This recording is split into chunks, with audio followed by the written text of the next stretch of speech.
Salutations, my name is Noel Joshua Hadley. This is the Unexpected Cosmology. Do me a favor, like this video and subscribe if you haven't already. You know the drill. Starting out, I'd like to thank all of my Patreon subscribers. You guys help keep this ministry afloat. There is a link below this video by which you too can subscribe to Patreon, become a supporter of this channel. A simple $5 a month gives you full access to the website, all the articles, all the papers that I turn out. Now, as you guys know, I am a writer. I greatly enjoy the writing process. And a lot of people, they will write to me and they'll say, Noel, I'm a big fan of your work, of your research. I just wish you made more flashy videos, special effects, voiceovers and video clips and all that kind of stuff. And so I get it. In those regards, my videos that I make are not for everybody. There's a very specific reason why I do what I do. One of those reasons is that I still believe that reading is the best way to digest information, still to this day. And so when I make these videos, I'm essentially just reading my own papers, which you can get on my website, and you have the opportunity to listen or to read along. Well, this is a part of a presentation I gave a couple years ago now. I'm not really sure how long ago. This is called 500 Years of the Phoenix. You can see it right there. And I have added a lot of new information to this iteration of it. In fact, this week, I'm going through the life of Nero. Just yesterday, I dropped a video where I was presenting first century evidence that Christians believed Nero, even though he died, that he was going to be coming back again.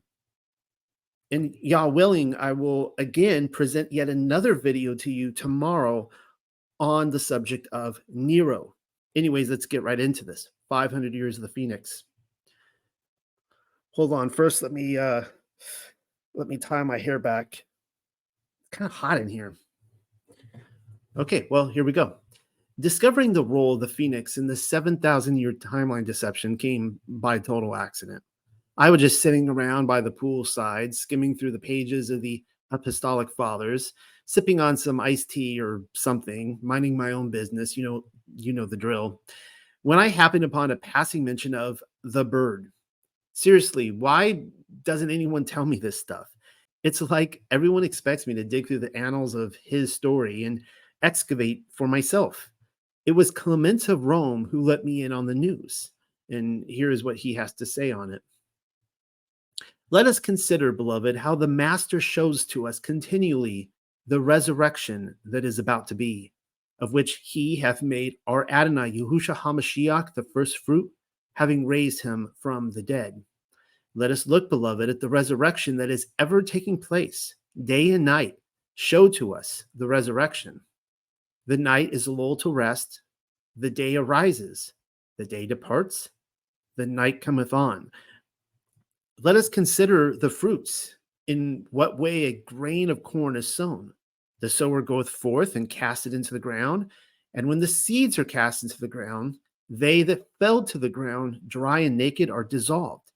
Then after their dissolution, the mighty power of the providence of the Adonai raises them up. And from one seed, many grow up and bring forth fruits. This is 1 Clement chapter 24. Pause. The passage I showed you says nothing about the Phoenix. What gives? Hold your horses. We're getting to it. One thing at a time. Rome wasn't built in a day, It would it probably wasn't even destroyed in a day, but you never really know. I wasn't there. Speaking of which, only the untrained eye will fail to recognize what just went down. The timing of the resurrection, according to Clement, was quote unquote about to be, rather than hundreds, if not thousands of years into the future. That's a given by this point. The immediate return of Yahushua HaMashiach occurred in 70 AD, which was furthermore established in my glorious appearing doctoral thesis, some of which we read from yesterday for my Nero presentation. In the same paper, I demonstrated to my own satisfaction why Clement was a contemporary of the temple generation, writing his letters before the temple was destroyed and not decades afterwards. But then notice what else is going on. Blink and you'll miss it. We are given two examples of the resurrection as a cyclical event. No, it's not simply a one-time affair. Day and night, day and night, day and night, rinse and repeat. The rising and the setting of the sun showcases the reality of the ever continuous resurrection reset. The other example he offers has to do with the sower and the seed, planting season and harvest. The mystery religions utilize the same parables, though it's not like the Torah didn't institute holy days, which lined up with the farmer's calendar. If you're not a friend of metaphors and need this spelled out for you, the sun in relation to the seeds, that is, then Clement doesn't disappoint. He writes, the mighty power of the providence of the Adonai raises them up.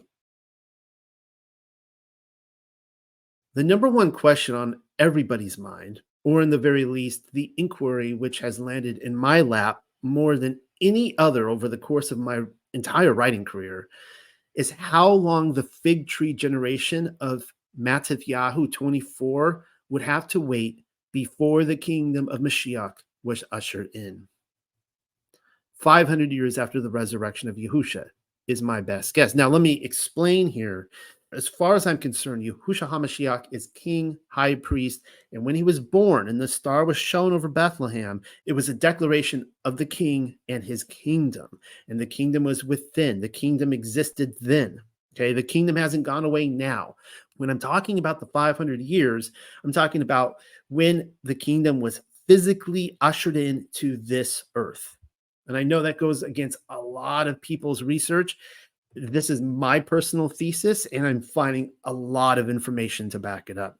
At first, it was simply a hunch, which in turn quickly became a thesis. My proposal has frustrated the large swath of preterist Tartarian hybrids who insist the kingdom was brought to fruition as a physical and recognizable entity in the whereabouts of 70 AD. And of course, I've seen different years in there.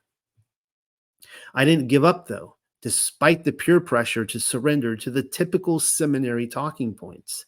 Some of you may be happy to know that the evidence which I pulled only continues to impress.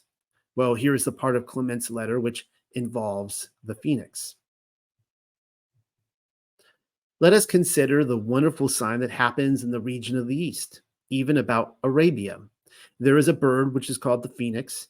This, being the only one of its kind, lives for 500 years, and when the time of its death draws near, it makes for itself a nest of frankincense and myrrh, and the other perfumes into which, when its time is fulfilled, it enters and then dies.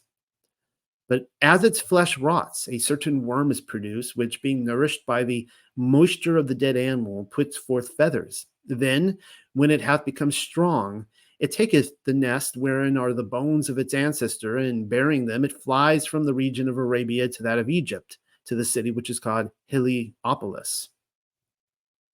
There in daytime, in the sight of all, it flies up and places them upon the altar of the sun, and having done so, returns back.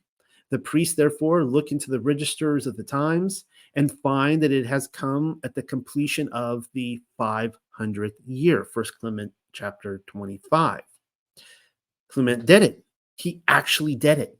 I nearly fell out of my chair when reading about the phoenix being an example, but also a sign of the impending resurrection events, which may have been dangerous, seeing as how I was seated near the edge of a pool and the no dive sign. The Greeks and the Egyptians claimed the phoenix lived for 500 years. Just before its life expired, the phoenix would build a nest and then set itself on fire. Then a new phoenix would rise from the ashes of the old. You will notice that Clement did not write off the bird as a fairy tale for children. No, the phoenix was a quote-unquote wonderful sign that happened in the regions of the east, namely Arabia.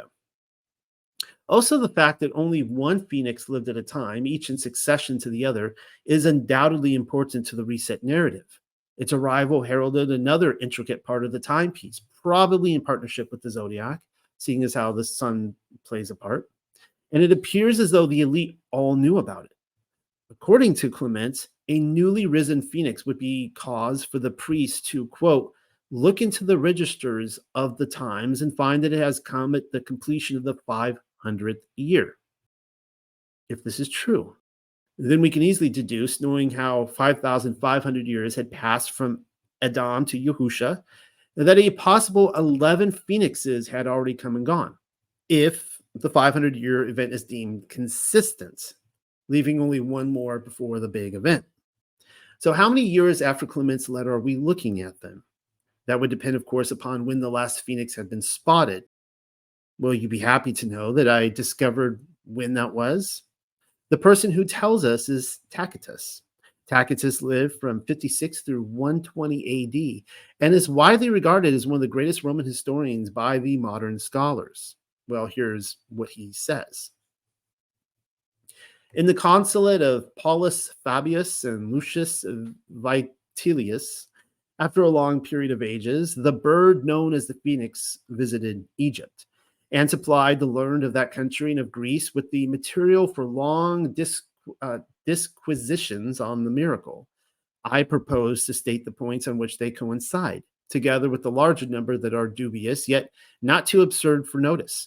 That the creature is sacred to the sun and distinguished from other birds by its head and the variegation of its plumage is agreed by those who have depicted its form.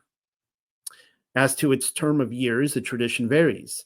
The generally received number is 500, but there are some who assert that its visits fall as intervals of 1,461 years, and that it was in the reigns first of Sisosis, then of Amasis, and finally of Ptolemy, third of the Macedonian dynasty, that the three earlier phoenixes flew to the city called Heliopolis with a great escort of common birds, amazed at the novelty of their appearance. But while antiquity is obscure, between Ptolemy and Tiberius, there were less than 250 years. Did you get that, Tiberius? We'll discuss in a second. Whence the belief has been held that this was a spurious phoenix, not originating on the soil of Arabia, and following none of the practices affirmed by ancient tradition. This comes from Annals 6:8. Hold on, I need a drink. Where was I?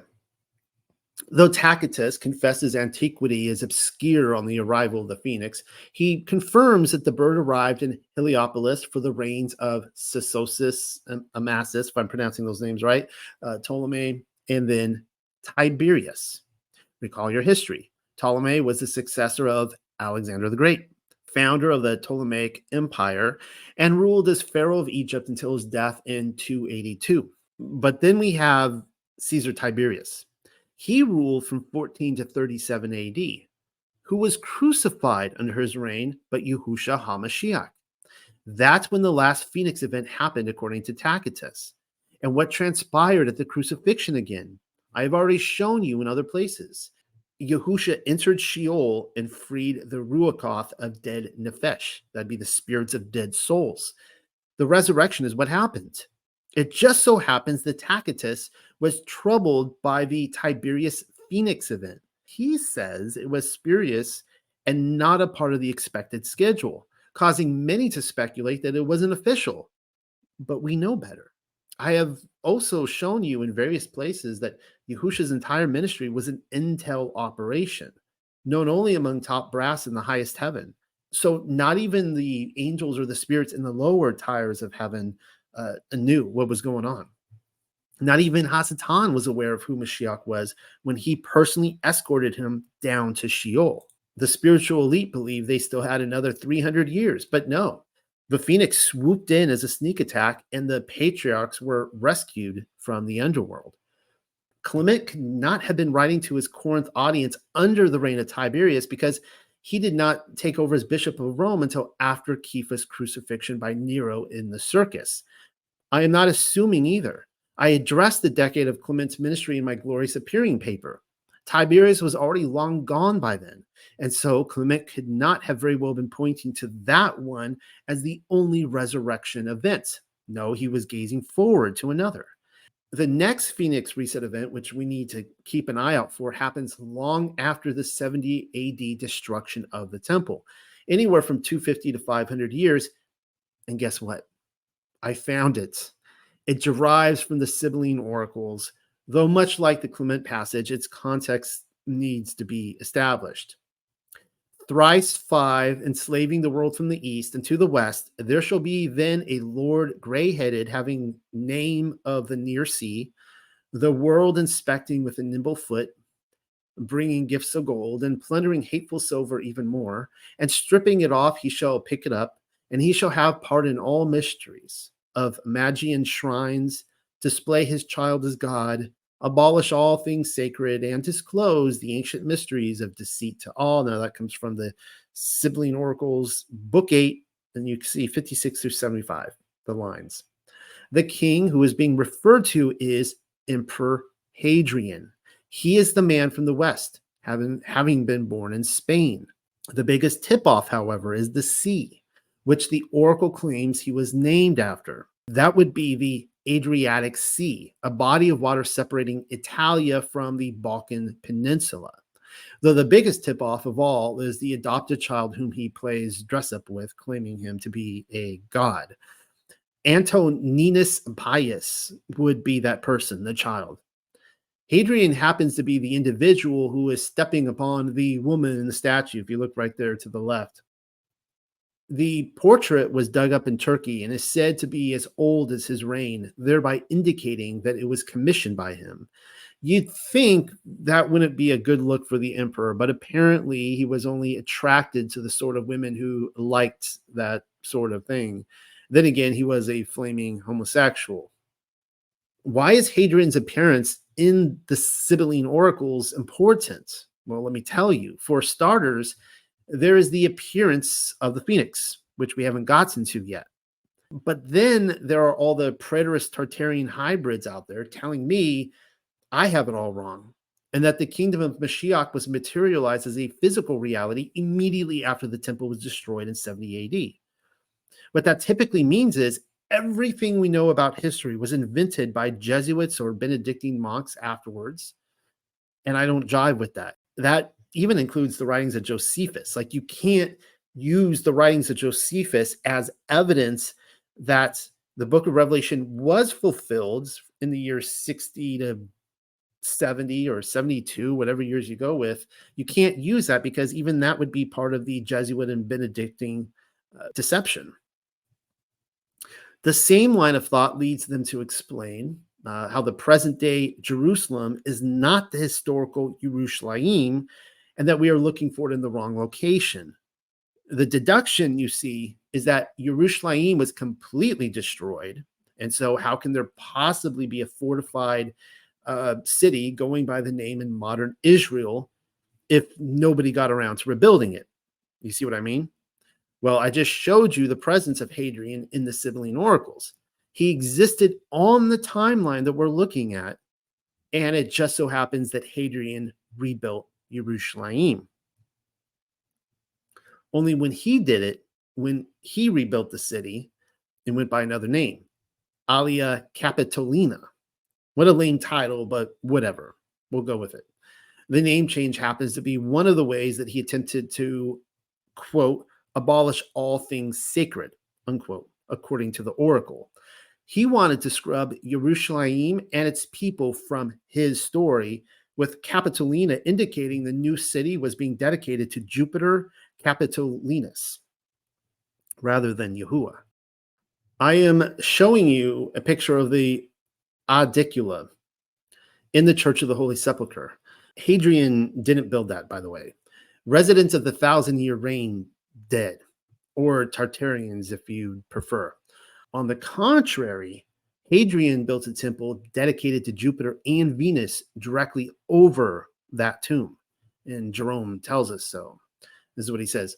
From the time of Hadrian to the reign of Constantine, a period of about 180 years, the spot which had witnessed the resurrection was occupied by a figure of Jupiter, while on the rock where the crosses stood, a marble statue of Venus was set up by the heathen and became an object of worship. The original persecutors, indeed, supposed that by polluting our holy places, they would deprive us of our faith in the passion and in the resurrection. Even my own Bethlehem, as it now is, that most venerable spot in that whole world of which the psalmist sings, the truth hath sprung out of the earth, was overshadowed by a grove of Tammuz, that is, of Adonis, and in the very cave where the infant Christ had uttered his earliest cry, lamentation was made for the paramour of Venus. letter 58 to Paulinus 3. Normally, I would wince at having to sit through one of Jerome's lectures. His mentioning of both the Holy Sepulchre as well as the Basilica of the Nativity in Bethlehem has my attention, though. The sepulchre is, as I've already mentioned, Tartarian, if you prefer that phrase, but then so is the basilica. Neither are the churches which Constantine built either. They were destroyed at the time when Rome collapsed. A clue. The basilica was destroyed around 529, right on cue with my Phoenix theory, and then rebuilt before the century was over. We are told it was heavily worked on during the Crusader period. Those additions included 2 bell towers, which are now gone, as is the bulk of the artwork. Today, the basilica is stripped down considerably, simplified from the splendor of the Dark Ages. There is a point to all of this, some of which I've already explained, but I still have a second source to offer. Eusebius was a personal witness to the archaeological dig at the modern sepulchre site, and this is what he says. Accordingly, they brought a quantity of earth from a distance with much labor and covered the entire spot. Then, having raised this to a moderate height, they paved it with stone, concealing the holy cave beneath this massive mound. Then, as though their purpose had been effectually accomplished, they prepared on this foundation a truly dreadful sepulchre of souls by building a gloomy shrine of lifeless idols to the impure spirit, whom they call Venus, and offering detestable oblations therein on profane and accursed altars. For they supposed that their object could no otherwise be fully attained than by thus burying the sacred cave beneath these foul pollutions. The life of the blessed Emperor Constantine 26. The context of this passage has to do with Hadrian and his insistence to bury the tomb of Mashiach under a great mound of earth because it was a pilgrimage site of the set apart. Aelia Capitolina was founded in 135, only 100 or so years after the crucifixion. The location of these monuments to salvation would have been passed down from the fig tree generation, which had officially closed only half a century earlier in the whereabouts of 70 AD. These are the grandchildren and great-grandchildren of Yahusha's contemporaries we're talking about, who were witnesses to Hadrian's burying of the past. Keep reading then. Eusebius has more to say because he was a personal witness of the unearthing project. Not object, project. So this is what Eusebius has to say. This also was accomplished without delay, but as soon as the original surface of the ground, we're talking about the tomb again, beneath the covering of earth appeared immediately, and contrary to all expectation, the venerable and hallowed monument of our Savior's resurrection was discovered.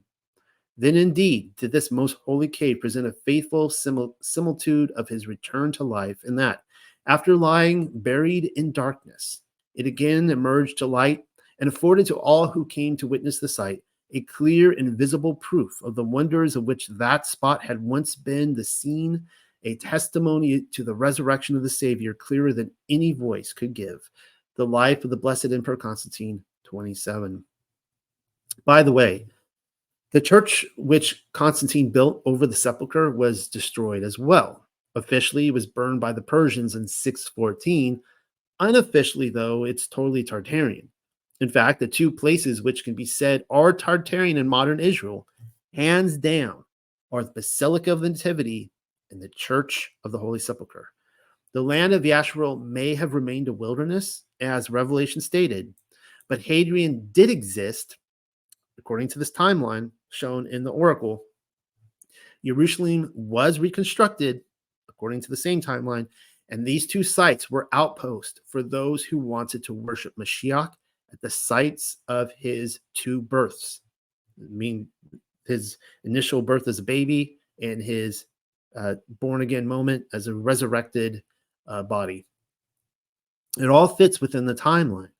And so, continuing what you were waiting for, the Sibylline oracles and our next Phoenix sighting. I hope you're holding on to something.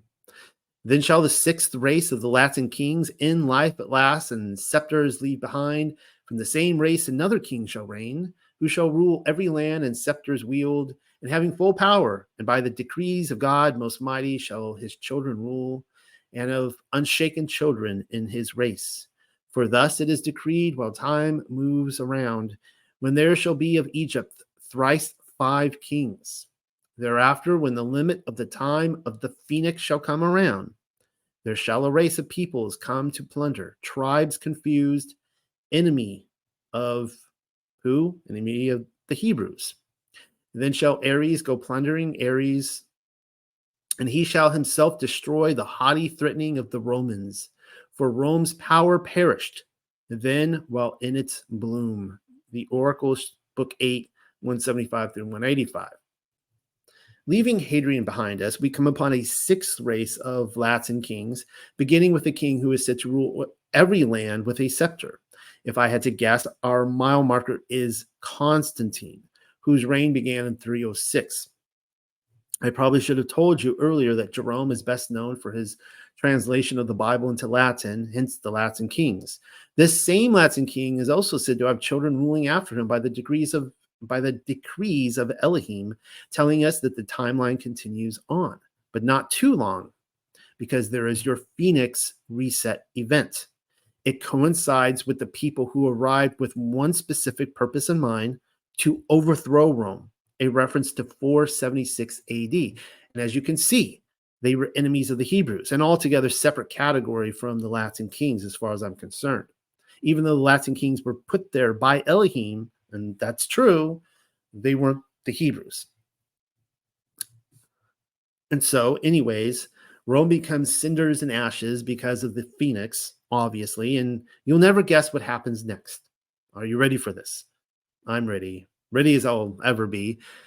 After another dozen or two stanzas describing the woes of Rhodes and Thebes, Egypt, Rome, Delos, Samos, and the Persians, all lining up with the dominoes of Rome's destruction, we stumble upon this rather interesting, I should say, phenomenally fascinating passage. Later again, thereafter, there shall come an evil to the Persians for their pride, and all their insolence shall come to naught.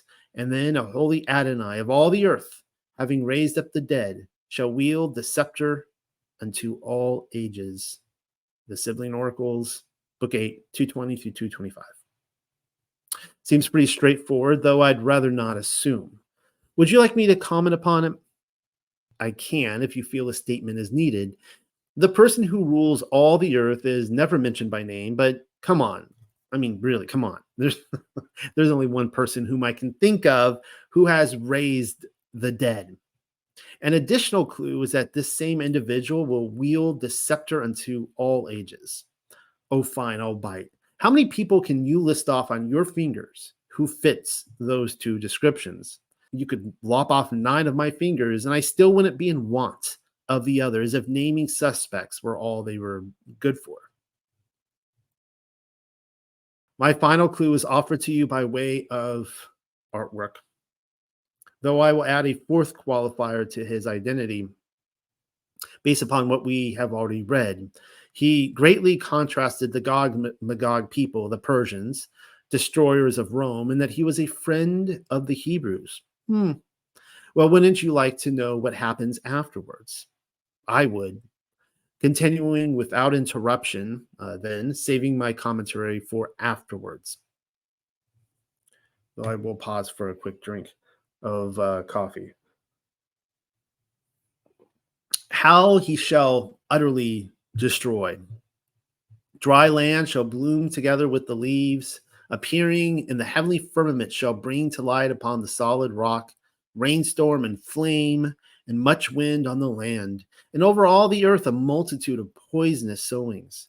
But with shameless soul shall they again act, fearing not the wrath of God or men, forsaking modesty, longing for and greedy tyrants, and violent sinners, false, insatiate, workers of evil, and in nothing true, destroyers of faith, on foul speech and false words. They shall have no fill of wealth, but shamelessly will they strip off still more. Under the rule of tyrants they shall perish. The stars shall all fall forwards in the sea, all one by one. Yet shall men see in heaven a brilliant comet, sign of much distress.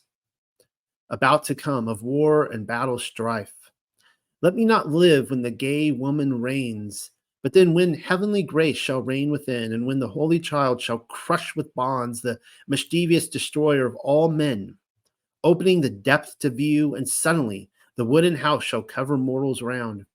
But when the generation 10th shall be within the house of Hades, afterwards the mighty sway of one of female sex, and God himself shall increase many evils, when she with royal honor has been crowned, and altogether then an impious age, the sun obscurely looking shines by night, the stars shall leave the sky, and with much storm a hurricane shall desolate the earth. And there shall be a rising of the dead. The running of the lame shall be most swift. The deaf shall hear, the blind shall see, and those that talk not shall talk. And to all shall life and wealth be common, and the land alike for all, divided not by walls or fences, shall bear more abundant fruits, and fountains of sweet wine and white milk and honey it shall give, and judgment of the immortal God, great King. The Sibling Oracles 8, 235 through 279. Mashiach brings with him judgment, but by which we are told he shall utterly destroy. There are various ways in which this is accomplished, wind being one such method, but the flame is also mentioned, and that speaks of the melted cities which are being discovered across the greater realm. And as I've long since held, I feel that fire, that melting event, the extreme heat happens as a judgment around the 500 AD mark. What is perhaps not so surprising in all of this, though it may throw the romantics for a loop, is the rebellion against Mashiach's government even after it is established. Securing 1,000 years of rest is indeed a heavy stone to be lifted, considering the bulk of humanity finds righteousness to be repugnant or to be a bore. Eventually, after what appears to be more desolation of the earth, the dead are raised. But then for the remaining mortals, the deaf hear, the blind see, the mute talk, and I would assume the lame walk. Wealth is common to all. Cities of shalom welcome open borders, and the land is abundant with fruit, as well as fountains of honey, wine, and milk. Really, they don't teach his story like they used to. All right. For sake of time, because I want to keep my video shorter, I'm going to skip this part on the three magi and how that relates to the phoenix, according to Clement. I do want to show here these images of the phoenix, which crop up. They crop up during the short season.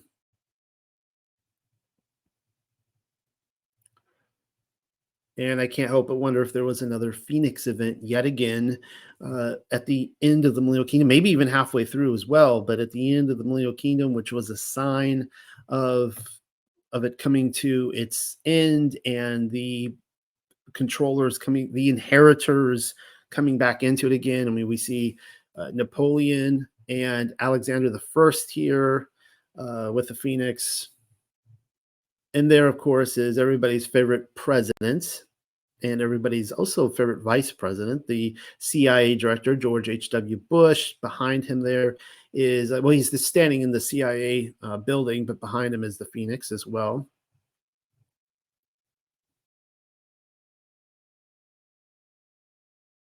Yeah, I think that's it for today. So thank you guys for tuning in to that new information I have on the Phoenix and the timeline, and why I'm really convicted that history did go on for another 500 years. Do I have any more pictures? No, that's it.